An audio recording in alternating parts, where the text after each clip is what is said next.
Hello and welcome everyone. Thank you very much for tuning in. This is a screencast-o-matic presentation and recording for the part of the lesson that has looking at cultures and lifestyles of Asia.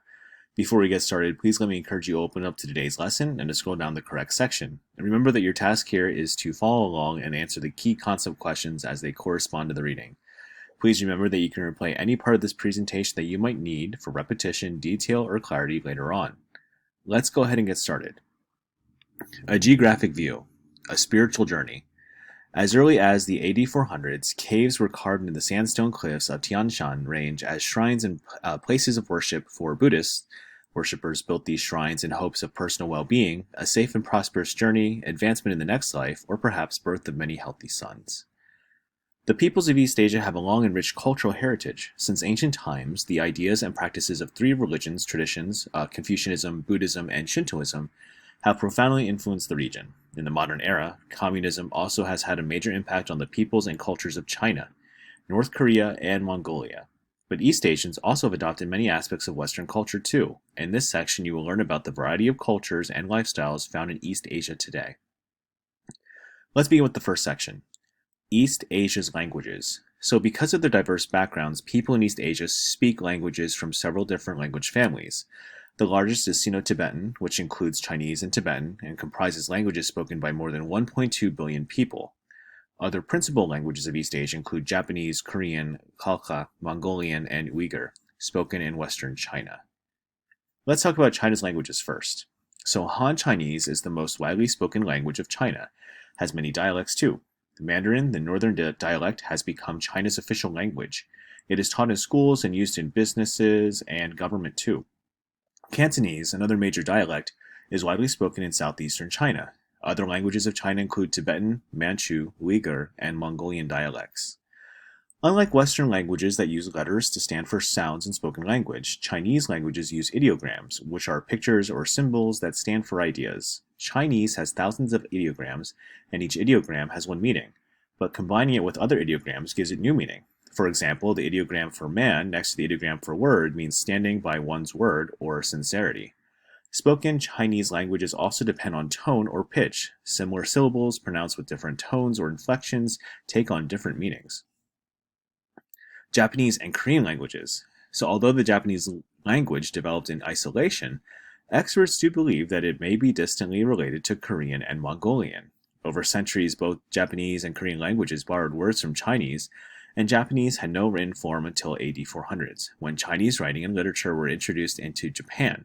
Japan's first writing system was based on Chinese characters, and Western languages, especially English, have also influenced Japanese and Korean languages too. Now let's move on to the next section, about religion and philosophy, and please feel free to reference this graph too later on. East Asians hold a variety of philosophical and religious beliefs, including Confucianism, Buddhism, and Taoism. They also may follow more than one religion too. Many Japanese, for example, practice both Buddhism and Shintoism, an ancient Japanese religion that stresses reverence for nature. Other religions of East Asia include Christianity, widely practiced in Korea, and Islam, which has many followers among the weaker people of Western China. Some East Asians also practice shamanism, which is faith in leaders believed to have powers to heal the sick and to communicate with spirits. Now, communist governments in China and North Korea have strongly discouraged all religious practices, but many people still hold to their traditional faiths. Before communism, Buddhist religious leaders called lamas ruled in Mongolia and Tibet. When communist governments came to power, they began to persecute Buddhists. Mongolia is now a democracy, and Mongolian citizens are again free to engage in any religious practices. But in Tibet, however, the Chinese government continues to place harsh restrictions on the Buddhist population. For example, Tibetans risk arrest for owning photographs of the Dalai Lama, and Tibet's exiled spiritual leader, the Dalai Lama, currently leads a worldwide movement in support of Tibetan rights from his place of exile in neighboring India. Now let's talk briefly about the standard of living. During the late 1900s, booming economies in East Asia improved standards of living for many of the region's peoples. In wealthy countries such as Japan, Taiwan, South Korea, lifestyles have improved dramatically in the last few decades. Yet large gaps remain between the rich and the poor. In economically developing countries such as China, glittering steel and glass skyscrapers in the cities stand in sharp contrast to the mud houses and the surrounding rural areas. One indicator of a country's standard of living is gross domestic product per capita, or the value of goods and services in each person produces. By 2000, for example, Japan's GDP per capita was 32,350, the highest in the region. By comparison, China's GDP at $750 per capita was one of the lowest. Now, in terms of the economy, let's get into Japan's downturn and recovery. The Japanese traditionally have valued individual loyalty to society in return for society's protection and support. So Japanese businesses often ran on the principles of teamwork and cooperation. White-collar workers had secure lifetime jobs with benefits such as insurance programs, leave of absence policies, and opportunities to buy company stock.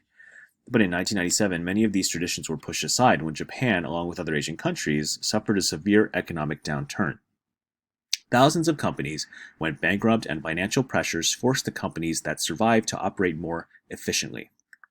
For the first time, companies had to lay off large numbers of workers, and since 2000, Japan's economy has still been faltering. Declining sales continue to force companies to lay off workers, and huge debts threaten to cripple the banking industry. Hesitant to spend, many Japanese consumers face housing shortages because of higher costs and lack of confidence in the economy. Meanwhile, Japan's business practices have changed. As companies focus more on profits and less on workers' job security, workers in turn have less loyalty to their companies. In China, there's a little bit of a different scenario taking place. China's new direction. During the 1970s, a new communist leadership came to power in China after the death of Mao Zedong, and the most prominent leader, Deng Xiaoping, took China in a new economic direction. Summed up in this phrase, to get rich is glorious. After years of strict control over China's economy, China's communist leaders began allowing some free enterprise as a result of economic and political setbacks during the 1950s and 1960s. During the Great Leap Forward program or campaign of the 1950s, large government-owned farms had replaced the small-scale farm cooperatives. The new farms, however, failed to produce enough food for the country, and about 20 million Chinese died of starvation, and the economy crumbled. To move China forward, Deng Xiaoping allowed private ownership of businesses and farms, and Chinese officials welcomed foreign businesses and technology to China.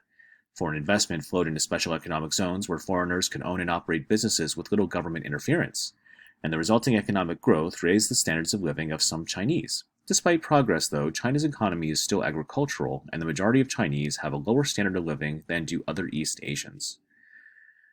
Now let's move on to education and health in Asia. Most East Asians highly value learning. Today, elementary education is free throughout the region, and opportunities for higher education have expanded greatly. Better education and higher standards of living have also improved the region's health care. Literacy and learning. In the several East Asian countries that spend the most money for education, the literacy rate is high. Nearly all Japanese can read and write, and South Korea has a literacy rate of 98%. The literacy rate for Taiwanese and North Koreans is 95%. China and Mongolia, however, have a lower literacy rate of about 82%. In the past, only the wealthiest Chinese learned to read and write, but China's communist government has pushed to increase literacy. During the Cultural Revolution, a period of upheaval in the late 1960s, the growth of literacy, however, suffered a brief setback during this time, and schools and factories closed and people believed to be enemies of Mao Zedong's form of communism were persecuted.